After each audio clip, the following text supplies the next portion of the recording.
और मेरे वीरों, कैसे हो? हम तैयारी कर रहे हैं Jawahar Navodaya Vidyalaya entrance exam class 9th की। और इस समय हम पढ़ रहे हैं अरिहंत पब्लिकेशन की बुक से हिंदी मीडियम की गणित का अध्याय 13 आयतन तथा पृष्ठीय क्षेत्रफल। इसके पहले मैंने आपको बेसिक कॉन्सेप्ट पढ़ा दिए हैं, फॉर्मूले आप कैसे याद रख सकते हो, वो सारी चीजें मैंने आपको बता रखी हैं। आज हम लोग सीधे पहुंचते हैं क्वेश्चन पे। अगर आपने वो वीडियो नहीं देखी है तो लिंक आपको डिस्क्रिप्शन में मिल जाएगा, जाकर के जरूर देख लीजिएगा। और क्योंकि इंग्लिश मीडियम की ये क्लास ऑलरेडी चल रही थी, इस चैप्टर के काफी सारे क्वेश्चंस हो चुके हैं। अगर आप इंग्लिश मीडियम के स्टूडेंट हैं तो आपके चैप्टर्स की लिंक जो है वो भी डिस्क्रिप्शन में मिल जाएगी, जाकर के वहां से जरूर देख लीजिएगा। ठीक है, फिलहाल हिंदी मीडियम के बच्चे काफी सारे कह रहे थे सर इंग्लिश मीडियम की हिंदी मीडियम की क्लास कब शुरू होगी। तो बेसिकली प्रॉब्लम ये होती है कि हिंदी मीडियम की क्लास के बच्चे बहुत ही कम होते हैं और मेहनत मुझे उतनी ही करनी पड़ती है। फिलहाल आज मैंने शुरू किया है हिंदी मीडियम का कॉन्सेप्ट। देखते हैं कि भाई हिंदी मीडियम को कितना सपोर्ट मिलता है। अगर इस वीडियो पर 100 प्लस लाइक्स आज कंप्लीट हो गए तो ये हिंदी मीडियम की क्लासेस जो होंगी वो चलती रहेंगी। तो भाई ये आपके ऊपर है कि आप हिंदी मीडियम की क्लास देखना चाहते हो या नहीं देखना चाहते हो। फिलहाल हम लोग पढ़ते हैं अपने सबसे पहले क्वेश्चन पर। चलो क्वेश्चन देखो क्या दिया गया बच्चा लोग। लेकिन क्वेश्चन शुरू करने से पहले अभी तक अगर आपने वीडियो को लाइक नहीं किया है तो वीडियो को लाइक कर दीजिएगा। चैनल पर नए होंगे तो चैनल को सब्सक्राइब कर बेल आइकन को प्रेस कर लीजिए, ताकि हमारे हर क्लास की नोटिफिकेशन आपको मिलती रहे। साथ ही अपना जो दूसरा चैनल है ना, पढ़ लिया, नाम तो सुना ही होगा, पढ़ लिया, उसका भी लिंक डिस्क्रिप्शन में है, जाकर के उसे भी सब्सक्राइब कर लीजिएगा। सब्सक्रिप्शन का कोई पैसा नहीं लगता, ना तो आपका मोबाइल हैंग होगा, ठीक है, ना ही आपकी एक्स्ट्रा बैटरी लॉस होगी। तो जाकर सब्सक्राइब कर लीजिएगा, क्योंकि उस पर भी अभी क्लास 9th का पढ़ाना बाकी है ये चैप्टर। तो जब क्लास 9th का पढ़ाऊंगा तो आपका रिवीजन हो जाएगा। तो चलो हम लोग आते हैं क्वेश्चन नंबर 1 पे। तो यहां पर दिया गया, यदि तालाब की लंबाई और चौड़ाई क्रमशः 5 मीटर और 6 मीटर है और उसमें 210 मीटर क्यूब पानी आता है, तो उसकी गहराई क्या होगी। ठीक है, तालाब की हमें लंबाई दी गई है, नहीं लंबाई और चौड़ाई, तो लंबाई दी गई है 5 मीटर की और चौड़ाई दी गई है कितने की, 6 मीटर की। और हमें ऊंचाई बतानी है इसकी। ठीक है, हमें क्या बताना है, ऊंचाई इसकी बतानी है। हमें आयतन दिया गया। अच्छा, तालाब के बारे में अगर आप सोचो तो तालाब कैसा होगा, लंबाई चौड़ाई और ऊंचाई है, तो जाहिर सी बात है तालाब जो होगा वो घनाकार होगा। तो यानी घनाभ क्या है, घनाभ का आयतन, पानी जितना है उसमें वो क्या है, इसका आयतन है। तो यानी आयतन कितना दिया गया है, 210 मीटर क्यूब। ये बात आ गई समझ में। तो घनाभ का आयतन, सूत्र किसको इसको याद हो गया भाई, सभी लोग कमेंट करो, सूत्र किसको इसको याद हो गए हैं। तो घनाभ का आयतन होता है लंबाई गुणे चौड़ाई गुणे ऊंचाई बराबर 210। ठीक है, लंबाई हो गई हमारी 5 की, चौड़ाई हो गई 6 की, और ऊंचाई हमें निकालनी है, तो बराबर हो गया हमारा 210। तो ऊंचाई कितनी हो जाएगी, 210। इधर ये दोनों गुणे हैं तो इधर आएंगे तो भाग हो जाएंगे, तो ये हो जाएगा 5 गुणे 6। बताओ भाई, इतनी बात समझ में आ गई। 5 से कट करो पहले, 5 चौक 20 और 5 दूनी 10। ठीक है, और 6 से कट करो इसको, 6 सतह 42, यानी कि कितना आ गया ऊंचाई, 7 मीटर इसकी ऊंचाई आ गई। तो यही होगा हमारा आंसर। ऑप्शन देखते हैं कि ऑप्शन में है या नहीं है। तो भाई है, बिल्कुल लास्ट वाला ऑप्शन हमारा डी ऑप्शन जो होगा ये बिल्कुल करेक्ट होगा। बताओ, बात क्लियर हुई सभी को, समझ में आ गया पहला क्वेश्चन। चलो जल्दी से दूसरे क्वेश्चन पे हम बढ़ते हैं। देखो सेकंड क्वेश्चन हमारा क्या दिया गया कि 6y भुजा वाले घन का आयतन क्या होगा। ठीक है, हमें दी गई है भुजा, तो भुजा बराबर दिया गया 6y। ठीक है, और सूत्र याद होगा कि घन का आयतन कितना होता है, घन का आयतन होता है भुजा का क्यूब। ठीक है, यानी भुजा का घन ये होता है हमारा, ये समझ में आया। और भुजा कितनी दी गई है, 6y, तो यहां पर हम 6y का घन कर लेंगे। तो 6 का घन करोगे कितना हो जाएगा भाई हमारा, 6y गुणे 6y और गुणे 6y। ठीक है, तो 6 छंग 36 छक्का 216, और y का y गुणे y, तो यानी हो जाएगा y की घात 3। तो इतना हमारा आंसर होगा। देखते हैं ऑप्शन में है कि नहीं है। तो 216y क्यूब पहला ऑप्शन ही है, तो यानी हमारा ए ऑप्शन जो होगा ये बिल्कुल करेक्ट होगा। क्लियर है सभी को। चलो अब तो 2 क्वेश्चन समझ में आ गए हैं, आप तो वीडियो लाइक कर दो। चलो अगला हम पढ़ते हैं क्वेश्चन नंबर 3 पर। देखो क्वेश्चन नंबर 3 हमारा क्या दिया गया, क्वेश्चन नंबर 3 दिया गया है कि किसी लंब वृत्तीय बेलन की ऊंचाई 1 सेंटीमीटर है तथा व्यास 2 सेंटीमीटर है। ठीक है, यानी लंब वृत्तीय बेलन है, तो बेलन हमारा कुछ ऐसा होता है ना। और बेलन की जो ऊंचाई दी गई है, पहले तो ऊंचाई देख लो, ये 1 सेंटीमीटर इसकी ऊंचाई है। ठीक है, 1 सेंटीमीटर। और क्या दिया गया है, इसका व्यास 2 सेंटीमीटर, तो इसका ये व्यास हो गया हमारा 2 सेंटीमीटर का। चलो ठीक है, यहां लिख देते हैं 2 सेंटीमीटर। फिर इसके दोनों सिरे पर अर्धगोले हैं, मतलब ऐसे एक गोला बना है और ऐसे एक गोला बना है। ठीक है, ये 2 अर्धगोले हैं। तो ठोस का आयतन क्या होगा, तो हमें आयतन बताना है। तो कहने का मतलब क्या है, हमारे पास इसमें क्या क्या चीजें हैं। हमारे पास इसमें एक लंबवृत्तीय बेलन है, यानी कि एक बेलन है, और दूसरा 2 उसमें अर्धवृत्त हैं। ठीक है, तो हम क्या लगा सकते हैं, तो हमारा यहां पर हो जाएगा कि ठोस का आयतन हमें निकालना है। तो निकाल लेते हैं भाई, ठोस का आयतन बराबर, ठोस का आयतन कैसे निकलेगा भाई, ठोस का आयतन, ठोस का आयतन निकलेगा कि हम यहां पर लिख लेंगे अपना कि बेलन का आयतन, बेलन प्लस कितना, 2 गुणे अर्धगोले। ठीक है, 2 गुणे अर्धगोले का आयतन। ठीक है, का आयतन ये हमें निकालना है। बताओ, ये बात समझ में आ गई। तो बेलन का आयतन क्या होता है, बेलन का आयतन आपको पता ही है कि भाई होता है पाई आर स्क्वायर एच। और अर्धगोले का आयतन तो हो जाएगा 2 गुणे अर्धगोला है, तो यानी इसका आयतन कितना हो जाएगा हमारा, 2/3। ठीक है, पाई आर स्क्वायर। बताओ, ये बात समझ में आ गई। तो हमको ये केवल सूत्र याद होना चाहिए। ठीक है, तो बेलन का आयतन हमारा पाई आर स्क्वायर हो गया, और अर्धगोले का आयतन 2/3 पाई आर स्क्वायर होता है। ठीक है, आयतन बताना है, सॉरी। तो आयतन के लिए हम क्यूब करेंगे। ठीक है, 2/3 पाई आर स्क्वायर क्यूब। तो ये हमारा हो गया अर्धगोले का आयतन। लेकिन 2 हैं, तो इसलिए हमने इसको 2 से गुणा किया। ये बात आ गई समझ में भाई। देखो, अगर कहीं गलत हुआ करे तो बताया करो कि नहीं सर यहाँ गलत हो रहा है। ठीक है, क्योंकि मैं भी ह्यूमन ही हूं, कंप्यूटर तो हूं नहीं। तो यहां पर हम क्या करेंगे, पाई और आर स्क्वायर कॉमन ले लेंगे, तो बचेगा कितना हमारा, एच प्लस 2 2 जा 4/3r। ये हो गया हमारा। अब सबकी वैल्यू रख दो। क्या क्या दिया गया भाई, इसकी वैल्यू हो गई हमारी कितनी, पाई की वैल्यू। हमें क्या रखना है, देखो हम ऑप्शन हम देख लेते हैं पहले अपना। तो आंसर हमारा पाई में आ रहा है, तो इसका मतलब हमको पाई की वैल्यू केवल पाई ही रखनी है। चलो भाई, ये बढ़िया हुआ। आर की वैल्यू हमारी कितनी हो जाएगी, 2 सेंटीमीटर त्रिज्या व्यास दिया था, तो इसका मतलब 2 सेंटीमीटर अगर व्यास दिया है, डी बराबर 2 सेंटीमीटर दिया है, तो इसकी त्रिज्या कितनी हो जाएगी, d/2। सही है, यानी 2/2, यानी 2 1 जा 2, तो यानी हो जाएगा हमारा 1 सेंटीमीटर। तो यानी त्रिज्या हमारी 1 का स्क्वायर हो गया। ठीक है, h भी हमारा 1 है, प्लस 4/3 r हमारा कितना है, 1 है। बताओ, ये बात समझ में आ गई। अब इसको सॉल्व कर लेते हैं। 1 का स्क्वायर 1 होगा, तो यहाँ तो पाई हो जाएगा, और ये हो जाएगा 1 प्लस 4/3 1 जा 4/3। 4/3 का 1 से गुणा करोगे तो 4/3 ही होगा। अब यहां से हम सॉल्व कर लेते हैं। 3 के 3 और 4 7, तो यानी 7/3 पाई सेंटीमीटर क्यूब इसका आयतन होगा। कितना, 7/3। ऑप्शन में है क्या, बिल्कुल है भैया, हमारा सी ऑप्शन जो होगा इस क्वेश्चन का बिल्कुल करेक्ट होगा। बताओ, समझ में आई बात। हमें क्या निकालना था इसमें, हमें ये दिया गया था ना कि एक बेलन है और उसके दोनों सिरे पर अर्धगोले लगे हुए हैं। तो हम क्या करेंगे, बेलन का आयतन और प्लस 2 गुणे अर्धगोलों का आयतन। अब हमने सूत्र रखा, बेलन का आयतन पाई आर स्क्वायर एच रखा, 2 गुणे एक अर्धगोले का आयतन 2/3 पाई आर क्यूब होता है। सबकी वैल्यू रख दी, और क्योंकि हमको व्यास 2 दिया था तो हमको त्रिज्या निकालनी थी, तो व्यास हमारा 2 है, तो त्रिज्या हमारी आधी हो जाएगी, यानी 1 हो जाएगा, और वैल्यू रखेंगे तो हमारा आंसर आ जाएगा। बताओ भाई, इतने में अगर कोई दिक्कत हो बताओ। 3 क्वेश्चन हो गए हमारे पास। सही है, चल।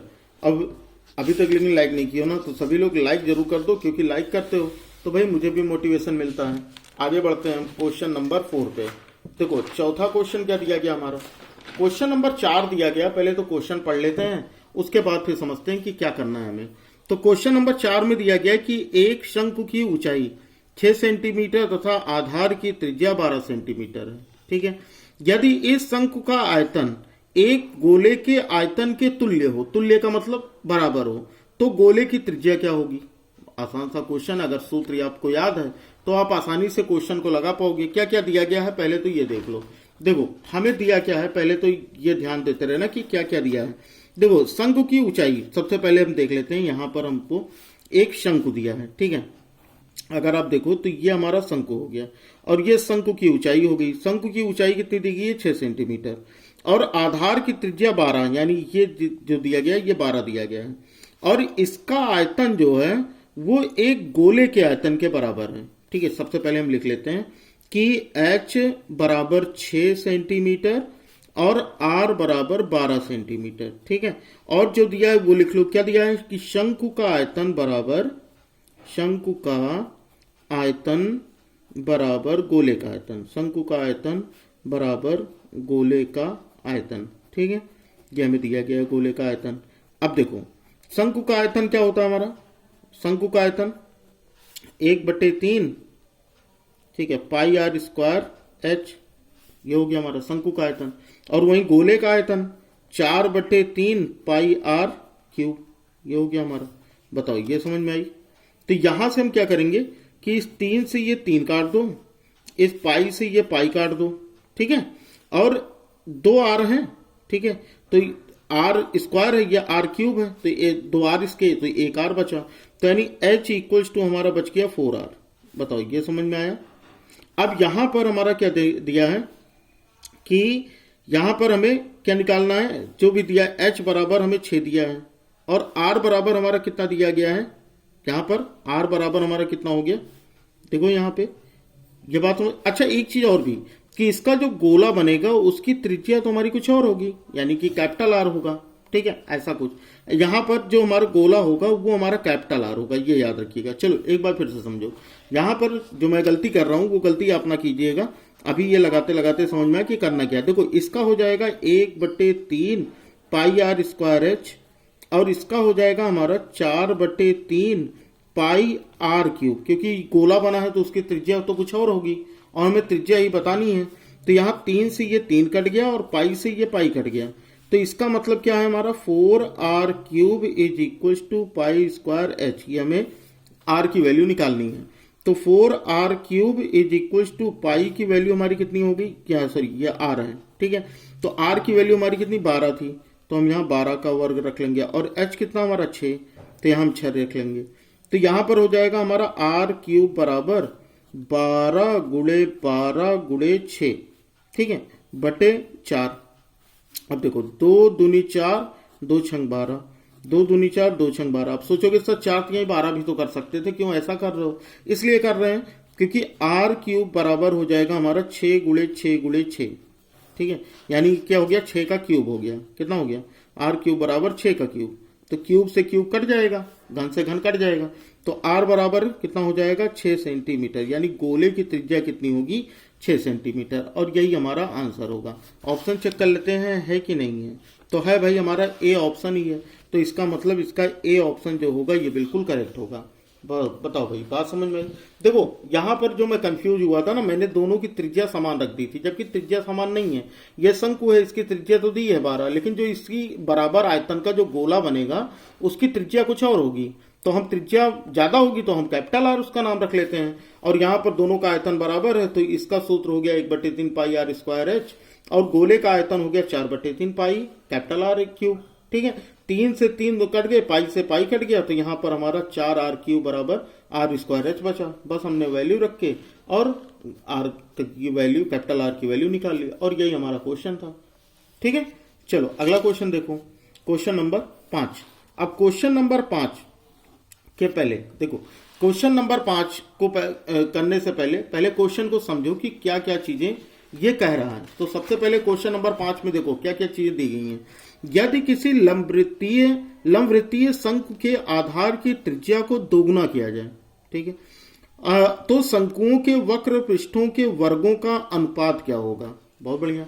अब यहां पर हमसे यह कहा गया कि मान लो कि कोई शंकु है हमारे पास, समझना, ठीक है। ये हमारे पास एक शंकु है और ये शंकु की त्रिज्या जो है वो r है और ये ऊंचाई जो है ये h है। ये बात आ गई समझ में? फिर ये कह रहा है लंबवृत्तीय शंकु के आधार की त्रिज्या को दुगना, और तो अगर हम इसको दुगना कर दें, मतलब ये हमारा हो और ये जो त्रिज्या है हमारी ये दुगनी हो जाए, मतलब ये 2r हो जाए।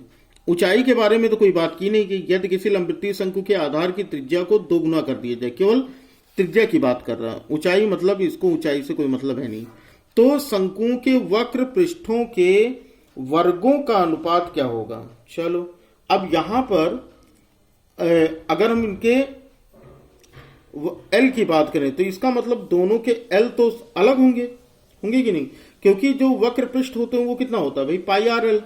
वक्र पृष्ठ के शंकुओं का वक्र पृष्ठ कितना होता है, पाई आर एल। तो इसका मतलब ये हमारा कितना हो जाएगा, इसका जो फॉर्मूला होगा वो तो हमारा हो जाएगा पाई आर एल। ठीक है, यहां से देखो, क्योंकि और कुछ नहीं दिया गया है, इस बात को ध्यान दिए रहना कि यहां पर हमको और कुछ नहीं दिया, केवल इतना ही दिया है कि यदि किसी लंबवृत्तीय शंकु के आधार की त्रिज्या को दुगना किया जाए, मतलब त्रिज्या पहले आर थी, अब ये 2r हो गई है, और ऊंचाई दोनों की समान रहेगी। ठीक है, ऊंचाई दोनों की समान रहेगी, तो वक्र पृष्ठों के वर्गों का अनुपात क्या होगा। चलो सबसे पहले तो हम यहां पर L बराबर हो जाएगा हमारा under root H square plus are square, ये हो जाएगा। ठीक है, अब यहां पर L इसका चेंज होगा, इसका L कितना हो जाएगा, इसका L हो जाएगा हमारा under root H square plus 2r का हो जाएगा 4r स्क्वायर। बताओ ये बात समझ में आ गई। इतने में अगर कोई दिक्कत हो तो भाई बताओ। अब यहां पर अगर हम देखें, इसका वक्र पृष्ठ देखें तो वक्र पृष्ठ होता है पाई आर एल इसका। ठीक है, यानी शंकु का जो वक्र पृष्ठ होता है वो होता है पाई आर एल। तो हमारा यहां से क्या हो जाएगा, पाई, सही है, और आर तो हमारा यहां सेम ही रहेगा, आर हमारा सेम ही रहेगा। एल हमारा कितना हो जाएगा, एल हमारा हो जाएगा कितना, under root H square plus are square, ये हो गया। और इसका अगर वक्र पृष्ठ देखो इस वाले का, तो इस वाले का भी वही होगा। इस वाले का वक्र पृष्ठ कितना हो जाएगा, pi r under root H square plus 4r square. बताओ ये समझ में आया। इतने में कोई दिक्कत हो, इन दोनों का अनुपात पूछ रहा है, तो ठीक है, दोनों के वक्र पृष्ठों का अनुपात, तो अनुपात निकाल लो। तो ये कितना हो जाएगा हमारा, पाई आर, और ये हो गया under root H square plus are square, और ये हो जाएगा हमारा pi r under root H square plus 4r square. बताओ ये समझ में आया। अब यहां पर इससे तो ये कैंसिल हो गया, तो ये हमारे पास क्या बचा, अंडर रूट पूरे का लगा लो h square plus are square upon ये हो जाएगा H square plus 4r square, ऐसा कुछ आएगा हमारा। ठीक है, इन दोनों के वर्गों का अनुपात। अब यहां पर वर्गों का अनुपात पूछ रहा है ना, पृष्ठों के वर्गों का अनुपात। तो वर्ग अगर हमें करना है तो भाई वर्ग कर लो। तो अगर आप वर्ग करोगे तो रूट कैंसिल हो जाएगा हमारा, तो ये हो जाएगा H square plus are square upon H square plus 4r square, ऐसा कुछ। ठीक है, अब यहां से देखो कि क्या कोई ऑप्शन है इसमें, तो यहां पर हमारा ऊपर दिया आर स्क्वायर, लेकिन यहां पर हमको दिया गया है 4, तो 4r स्क्वायर और ये एच स्क्वायर, जबकि एस तो हमारा 4 होगा नहीं। ठीक है, तो इसका मतलब इसमें से कोई ऑप्शन सही नहीं होगा। अब हम चेक करते हैं कि आंसर सही है कि नहीं। क्वेश्चन नंबर 5, और क्वेश्चन नंबर 5 में हमें क्या दिया गया, देखो क्वेश्चन नंबर, इन्होंने क्या लगाया, इन्होंने यहां पर लगाया पाई आर लगाया, पाई आर एच प्लस आर, यहां पर भी इन्होंने यही लगाया 2 पाई आर। उसके बाद फिर दोनों का वर्गों का अनुपात किया। ठीक है, तो वर्ग का अनुपात किया, तो इसका मतलब ये दोनों कैंसिल हो गए, तो रूट से ये कैंसिल हो गया हमारा। तो जब इसका हम स्क्वायर करेंगे तो रूट तो हमारा कैंसिल हो जाएगा, तो इस हिसाब से तो ये गलत है। ठीक है, इस हिसाब से तो ये हमारा गलत आएगा, तो यही हमारा आंसर होगा। ठीक है, तो यहां पर देखो, तो इसका जो ऑप्शन होगा, इन्होंने जो आंसर दिया उसके हिसाब से तो हमारा आंसर नहीं आ रहा, तो हम तो यहां पर हम डी ऑप्शन सेलेक्ट करेंगे। यहां पर हमारा क्या होगा, डी ऑप्शन सेलेक्ट होगा, क्योंकि भाई अगर हमारे पास दोनों के पास स्क्वायर लगा हुआ है, दोनों के पास, ठीक है, और ये आ गया इनका मतलब वक्र पृष्ठ आ गया। अब जब हम इसका स्क्वायर करेंगे तो स्क्वायर करने पर हमारा रूट ही तो कैंसिल होगा, इनका स्क्वायर करने पर इनका रूट ही कैंसिल होगा, तो हमारा रूट कैंसिल हो गया, तो हमारा ये आंसर आ गया। ठीक है, तो इस हिसाब से अगर आपको लगता है कि नहीं ये आंसर नहीं हो सकता, जो इस बुक में दिया गया है वो आंसर सही है, तो यहां पर मैं आपको एक बार फिर से एक्सप्लेन कर देना चाहता हूं कि यहां पर हमारा under root H square plus are square, और यहां पर ये आ गया, सही है। दोनों तरफ अगर स्क्वायर करोगे तो स्क्वायर करने पर तो ये हमारा स्क्वायर रूट कैंसिल हो जाएगा, सही है, यानी H square plus are square ये हो गया। और जब यहां पर करोगे यहां पर, तो यहां पर हमारा 4r square plus H square हो जाएगा। बताओ ये बात समझ में आ गई। इतने में कोई दिक्कत हो तो बताओ। ठीक है, अच्छा एक चीज और देखना था कि इस वाले में जो हमारी त्रिज्या रखनी थी, वो हमारी 2r रखनी थी, ये हमने ध्यान नहीं दिया। यहाँ पर जो हमको त्रिज्या रखनी थी वो क्या रखना था, हमको 2r रखना था। हाँ, थोड़ी सी गलती हुई। अब चलो, अब यहाँ पर इस गलती को हम सुधारते हैं, क्योंकि यहाँ पर जो त्रिज्या रखनी है वो हमको कितनी रखनी है, 2r रखनी है। अब फिर से एक बार देख लो, सेम चीजें वही रहेंगी, ठीक है, सब कुछ वही रहेगा, कुछ अंतर नहीं करना है, सब कुछ वही रहेगा, बस खाली हमको स्क्वायर करना है। देखो अनुपात में अब हमें स्क्वायर करना है, तो आप स्क्वायर करके देखो, यहाँ पे थोड़ी सी स्पेस लेते हैं, उसके बाद करते हैं। तो यहाँ पर अगर आप इनका देखो तो इनके अनुपातों का वर्ग करना है, ठीक है। तो इसका अनुपात कितना हो गया, pi r under root H square plus are square upon ये हो जाएगा कि पाई आर, पाई 2r, ठीक है, pi 2r under root H square plus 4r square. सबको तो सही लगा है, बस यहाँ पर r की वैल्यू जो थी वो हमको 2r रखनी थी। स्क्वायर करोगे आप तो ये कितना हो जाएगा, पाई स्क्वायर आर स्क्वायर, और ये हो जाएगा H square plus are square, क्योंकि इससे रूट कैंसिल हो जाएगा। और अपॉन में हमारा कितना हो जाएगा, 2 2 जा 4 पाई स्क्वायर आर स्क्वायर, सही है। और ये हो जाएगा H square plus 4 R square, यहाँ पर तो ये आया। तो पाई स्क्वायर आर स्क्वायर से pi square R square cancel हो गया, तो हमारे पास कितना बचा, H square plus are square upon यहाँ पर हो गया 4, और ये हो गया H square plus 4 R square. तो इसके हिसाब से देखते हैं कि भाई क्या आंसर आया। उससे थोड़ी सी गलती हो रही थी, लेकिन यहाँ पर अब ऑप्शन अगर आप देखोगे तो R square plus H square, फिर 4 R square plus H square, तो है तो 4r square plus H square. तो इसका मतलब हमारा ए ऑप्शन जो होगा ये बिल्कुल करेक्ट होगा। बताओ भाई, बात समझ में आई। थोड़े कोई क्वेश्चन होते हैं जो कि ह्यूमन एरर में आ जाते हैं, ठीक है। जैसे यहाँ पर मैंने ह्यूमन एरर था मेरा ये कि बताया सब कुछ सही, लेकिन जब हम मुझे वैल्यू रखनी हुई पाई आर, तो मैंने पाई आर रख दिया, जबकि यहाँ पर आर की वैल्यू कितनी है, 2r है, ठीक है। तो समझ में आ गया होगा। तो इस क्वेश्चन में अब तो और अच्छे से समझ में आ गया होगा, क्योंकि मैंने गलती, और जब मैं अपनी गलती का सुधार कर रहा हूं तो जाहिर सी बात है कि भाई आपको भी ये चीजें समझ में आ गई होंगी। तो ये 5 क्वेश्चन आपके डेफिनेटली पूरे क्लियर हो गए होंगे। अगर फिर भी इन 5 क्वेश्चन में से किसी में भी कोई प्रॉब्लम रह गई हो तो आप एक बार उसको दोबारा से देखिएगा, ठीक है। उस वीडियो को दोबारा, मतलब उस क्वेश्चन को दोबारा से देखिएगा, 3-4 बार देखिएगा। अगर फिर भी नहीं समझ में आती है तो हमें कमेंट बॉक्स में बताइएगा, या फिर टेलीग्राम और व्हाट्सएप का लिंक डिस्क्रिप्शन में दिया गया है, अगर आप चाहो तो वो ज्वाइन कर सकते हो, तो वहां ज्वाइन कर लेना, या वहां पर अपने डाउट्स पूछ लेना, क्योंकि वहां पर और भी बच्चे हैं जो आपके साथ आपके कंपटीशन में ही प्रिपरेशन कर रहे हैं, तो वो आपकी हेल्प कर सकते हैं, ठीक है। तो इतनी सारी चीजें थी। अब बात तो आपको याद है ना कि आगे की जो क्वेश्चंस होंगे, क्लासेस और थोड़ी लंबी होंगी, लेकिन भाई आज की जो ट्रायल क्लास है वो 100+ लाइक्स की है, ठीक है। तो 100+ लाइक्स अगर कंप्लीट हो गए इस पे, तो भाई आगे की क्लास तो शेड्यूल की जाएगी। अदरवाइज भाई मेहनत बहुत लगती है, टाइम भी लगता है, तो फिर वहीं पर रहने दिया जाएगा। फिलहाल अगर आपको ये वीडियो अच्छी लगी हो तो वीडियो को लाइक कर दीजिएगा, चैनल पर नए होंगे तो चैनल को सब्सक्राइब कर बेल आइकन को प्रेस कर लीजिएगा। साथ ही साथ अपना जो दूसरा चैनल है ना, पढ़ लिया, क्योंकि ये वाली चैप्टर क्लास 9th और 10th वाला ना अभी हमको उस पर पढ़ना बाकी है, तो वहां पर आपका रिवीजन हो जाएगा, डिफरेंट टाइप के क्वेश्चन मिल जाएंगे। तो पढ़ लिया को भी सब्सक्राइब कर लीजिएगा, लिंक डिस्क्रिप्शन में, ठीक है बच्चे। चलो फिर पढ़ते रहो, मिलते हैं फिर अगली क्लास में। तब तक के लिए जय हिंद, वंदे मातरम, जय श्री राम, राधे राधे।